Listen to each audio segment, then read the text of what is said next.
शास्त्र, सदगुरुदेव, संत, धर्म, इनकी परतंत्रता स्वीकार करने वाला माया से मुक्त हो जाता है, वो स्वतंत्र हो जाता है। आज कितना विवेक शून्य होता जा रहा है समाज। हमारे ब्रह्म ऋषि मनीषियों ने, बड़े बड़े महात्माओं ने विचार करके शास्त्रों का शोधन किया है। लोग शास्त्रों की अवहेलना करे, सब पंडितों ने लिख दिया है, सब ऐसे अवहेलना करते हैं। क्या जाता है, किसी को भी गाली दे सकते हो तुम, तुम्हारी जबान है, लेकिन ध्यान रखना ये जबान बोलने लायक नहीं रह जाएगी।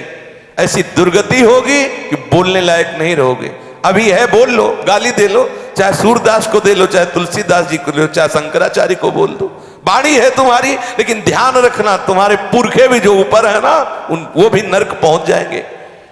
बिल्कुल ध्यान रखना, चाहे जो युग हो, निर्णय बिल्कुल करेक्ट होता है। निर्णय में कोई हमारे ठाकुर जी के वहां ऐसी गुंजाइश नहीं कि तुम मनमानी, छूट दिया गया है तुम्हें, जो बोलो, भगवान को गाली दो, राम को गाली दो, श्री कृष्ण को गाली दो, जो दोगे तुम्हें परिणाम में भोगना पड़ेगा।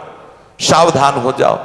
ये शास्त्र ऐसे लोगों के द्वारा नहीं लिखे गए हैं कि वो जाति पक्ष वाले हो या वो किसी मान प्रतिष्ठा के, वो साक्षात भगवत स्वरूप को प्राप्त महापुरुष लिख रहे हैं। हर धर्म की मर्यादा का भगवान ने ही स्थापना की, रचना की है। हम उसके अनुसार चलेंगे तो वस्तु का बोध हो जाएगा। हम देह धर्म में चलेंगे, हम वासना के खेल खेलेंगे और शास्त्रों का अर्थ जान जाएंगे। आश्चर्य की बात है, बड़ी स्थिति भयावनी लग रही है। भाई जी महाराज कह रहे, आज के 50 वर्ष पहले कह रहे, बड़ी स्थिति भयावनी लग रही है। हमें तो ऐसा लग रहा है कि परिणाम में सब क्या होगा, ये सब क्या होगा परिणाम में। सच्ची बात, सच्ची बात, कभी कभी हृदय घबरा जाता है जब लोगों की भावनाएं देखते हैं। गालियां बोलते हैं, बड़े बड़े महापुरुषों को गालियां बोलते हैं, वो तो ऐसा लिख गया। अरे पता है, जिनके अधीन सर्वेश्वर भगवान है, ये वो महापुरुष है। तुम अपनी धरा से तुम उनको बोलो, जब परिणाम आएगा तब बोलने लायक नहीं रहोगे। परिणाम बिल्कुल निश्चित है, निश्चित। ये तुम्हारे कहने से, अरे रहे न रावण सम अभिमानी, हिरण्याकश्यप संवरदानी, धूल धूसरित कर दिया उस सच्चिदानंद प्रभु ने। तुम उसके बच्चे हो, होश में रहो ने, एक थप्पड़ में सब तुम्हारा ये अहंकार मिट्टी में मिल जाएगा। काल इतना बलवान है, उसका एक थप्पड़ लगता है तो बड़े बड़े धूल धूसरित हो जाते हैं। बहुत सावधान, ये मनुष्य जीवन केवल केवल सावधानी से व्यतीत करने के लिए मिला है, पशुता की जैसा व्यवहार करने के लिए नहीं मिला। बड़ा दुख होता है आचार्यों को। ओ शंकराचार्य जी ने ऐसा बोल दिया, ओ तुलसीदास जी ने ऐसा बोल दिया, ओ कबीरदास जी ने ऐसा बोल दिया, सूरदास जी हो कहां सोचो। उन आत्मस्वरूप चिदानंद महात्माओं के ऊपर अंगुली, उनको जान पाओगे वो क्या है। अरे उनका स्मरण करो, उनकी चरण धूलि माथे पे लगाओ तो भले समझ में आए वो किस धरा में है। वो समझा दे तो समझ सकते हो, नहीं बड़े बड़ों से चूक हो जाती है, बड़े बड़ों से चूक हो जाती है। पूज्य भाई जी महाराज कह रहे हैं, मुझे बहुत अगाध दुख का अनुभव हो रहा है कि आज हमारा समाज शास्त्र विरुद्ध आचरण करने में उत्साहित हो रहा है। देखो साधक वही है, हम सही नहीं चल पा रहे, हमसे गलती हो रही, लेकिन हम मानते हैं कि ये महापुरुष सही बोल रहे हैं, ये संत सही बोल रहे हैं, ये शास्त्र सही बोल रहे हैं, भगवान की वाणी सत्य है, पर मैं चल नहीं पा रहा हूं, ये मेरी गलती है। ये साधक है, आगे चलकर ठीक हो जाएगा, वो भगवत प्राप्त हो जाएगा। लेकिन आज हम अपनी वासना के खेल को सत्य मानने लगे और उन महापुरुषों को, शास्त्रों को, वेद को नकार दिया। परिणाम का भी चित्र भी तुम नहीं देख पा रहे हो, कल्पना भी नहीं कर पा रहे हो। कांप उठोगे जिस समय परिणाम आएगा, पता नहीं। विवेक भ्रष्ट मनुष्य को कितना दंड भोगना पड़ता है तुम्हें पता नहीं। सच्ची मानिए, जब कर्म फल आता है तब पता चलता है। अभी उस दिन उनको दर्शन करने गए, वो रोग कह रहे थे कि ऐसी भयंकर पीड़ा हो रही, कैसे कैसे पीड़ा दूर हो, भयंकर कैंसर से पूरा भयंकर पीड़ा। अब जब तक प्राण नहीं तब तक भयंकर कष्ट। अरे पूछो मत, डरो, सावधान हो जाओ, कोई ऐसा अपराध न करो।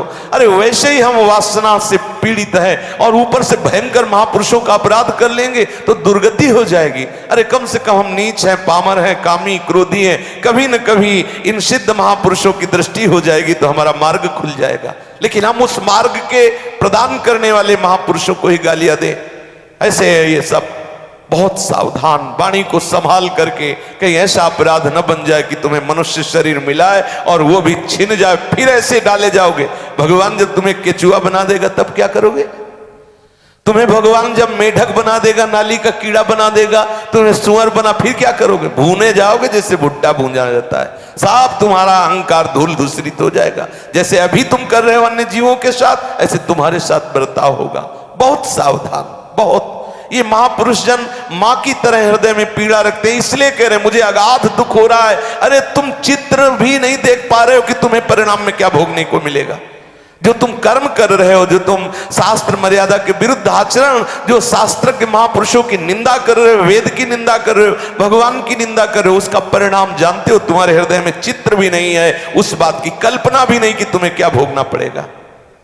पूज्य भाई जी महाराज कह रहे हैं ये भ्रम से बुद्धिमानी का अहंकार की, अरे अब हम पढ़े लिखे लोग हो गए, तुम हमें बावला नहीं बना सकते। शास्त्रों का उदाहरण देके हम लोग पढ़े लिखे हो गए हैं, अरे हम उन्नति को प्राप्त हो रहे हैं, हमारा अभ्युदय ये उन्नति है। अपने बुजुर्गों को गाली देना, उनको अपमानित करना, ब्रह्म ऋषियों को, महापुरुषों को अपमानित करना, उनको गाली देना, ये तुम्हारी उन्नति हो रही है, ये तुम्हारे पढ़े लिखने का परिणाम निकल रहा है। कैसी बुद्धि हमारी भ्रष्ट होती चली जा रही है, हम उसे उन्नति समझ रहे हैं। ये शास्त्र सच्ची मानिए, हम बाबा जी इसलिए कह रहे हैं ऐसी बात नहीं, शास्त्र साक्षात अक्षर ब्रह्म है, साक्षात भगवान है, इस रूप में प्रकट हुए हैं हमें इस माया प्रपंच से मुक्त करने के लिए। तुम इनका अपमान करोगे, अरे ये तो ठीक नहीं है। अरे अपनी बुद्धि को डांटो जो उसको समझ नहीं पा रही। महापुरुषों के वचनों में तुम क्यों में प्रश्न लगा दोगे, कैसे समझ पाओगे? खूब नाम जप करो, अगर शास्त्र का साक्षात्कार न हो जाए तो बताना। खूब भजन करो, पवित्रता से चलो, शास्त्र मर्यादा से चलो। तस्मात् शास्त्रम प्रमाणम ते कार्याकार्य व्यवस्थित हो। फिर आप देखो आपके हृदय में ये शास्त्र आके बता जाएंगे कि ये लिखा है इसमें, आपके हृदय में आके बता जाएंगे। वो महापुरुष आके बता जाएंगे, सुखदेव जी आके बता जाएंगे भागवत का रहस्य क्या है, गोस्वामी जी आके बता जाएंगे कि मैंने रामचरित में क्या लिखा है। आप थोड़ी साधना तो कीजिए, उपासना तो कीजिए, दैन्यता से उनके चरणों में रोइए, तो वो कृपा करके शास्त्रों का रहस्य समझा देंगे। ये सदा स्मरण रखना कि कुछ समय के लिए तुम्हें मनुष्य शरीर मिला है, पक्का समझ लीजिए। ये जो आप मुझ में ताव दे करके अधर्म की डंका बजाने की चेष्टा करो, ये आपके लिए बहुत हानिकारक होगी। कितने दिन के हो, जैसे मच्छर का जीवन ऐसे तुम्हारा जीवन है। जिसे हम मच्छर को ऐसे मसल देते हैं और हमको लगता है कि कोई मेहनत नहीं लगी, ऐसे काल भगवान के लिए तुम मच्छर हो, तुम्हारे मसलने में देर नहीं लगेगी। अभी जो बहुत अभिमान करके बहुत हृदय दुखी हो जाता है, भगवान श्री कृष्ण की निंदा, भगवान श्री राम की निंदा, गोस्वामी तुलसीदास जी की निंदा, एक मिनट भी बैठकर कभी भजन नहीं किया होगा। और जिनका स्वरूप ही है भगवान, जिनका स्वरूप है भजन, जिनका स्वरूप है शास्त्र सम्मत जीवन, उनके प्रति तुम बोलने का अधिकार कैसे प्राप्त कर लिए? इंद्रियों की तृप्ति में झूठे दिखावे में लगने वाले, झूठे शरीर का पोषण करने वाले सच्चिदानंद आत्मस्वरूप में स्थित इन महापुरुषों को कैसे जान पाओगे? इसलिए प्रत्येक उपासक को चाहिए कि वो दूसरों का जो दोष दर्शन कर रहा है ये उसकी स्वयं की कमी है। यदि वो अपनी कमी को संभाल ले तो दोष दर्शन होगा ही नहीं। इसलिए हमें चाहिए कि जो हम बाहर कमी देख रहे हो अपने में देखो, अगर वो कमी नहीं होगी तो आपको नहीं। ठीक ऐसा ही जैसे हम हरा चश्मा लगाए तो बाहर हरा दृश्य दिखाई देगा, लाल लगाए तो लाल। हम दोषों का चश्मा लगाए इसलिए दोष दिखाई दे रहे, अगर दोषों का चश्मा हटा दे तो सर्वम खलविदम ब्रह्म नेना नास्ति किंचन, एकमात्र निर्दोष ब्रह्म के सिवा, परमात्म तत्व के सिवा, प्रिया प्रीतम के सिवा दूसरा कोई नहीं है। शेष चर्चा आगे। श्री राधा वल्लभ लाल की जय।